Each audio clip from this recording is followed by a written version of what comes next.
Hello there. Welcome to my channel, Moving to the Georgia Mountains. If you're joining me for the first time, consider clicking that subscribe button, smashing the like icon, and ringing the notification bell for fresh content. And don't forget to leave a comment below. I'm here to help. I'm Toby, your go-to realtor in Georgia. Today we're diving deep into the world of 1031 exchanges. We'll explore the pros, the cons, and everything you need to know to leverage this powerful real estate strategy. Ready? Let's get started. So, what is a 1031 exchange?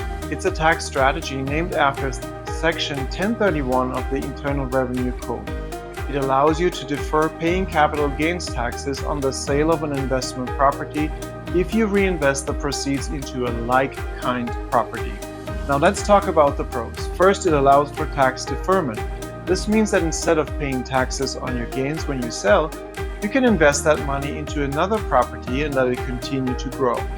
Second, a 1031 exchange can provide a way to manage and diversify your property portfolio. You can exchange one large property for multiple smaller ones or vice versa. And third, there's no limit to how many times or how frequently you can do a 1031 exchange. As long as the proceeds keep going from one property to another, you can continue to defer your capital gains taxes.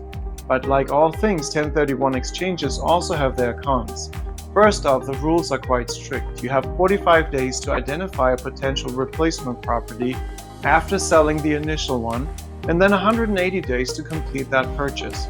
Second, finding a like-kind property isn't always easy. The definition of like-kind means it has to be for investment or business use.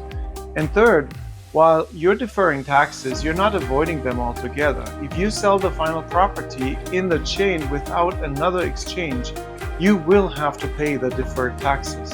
A 1031 exchange can be a powerful tool in your real estate investing arsenal, but it's essential to understand the rules and implications. Therefore, you should always consult with a tax professional or attorney before proceeding with a 1031 exchange. I hope you found this video helpful. Don't forget to like, share, and subscribe.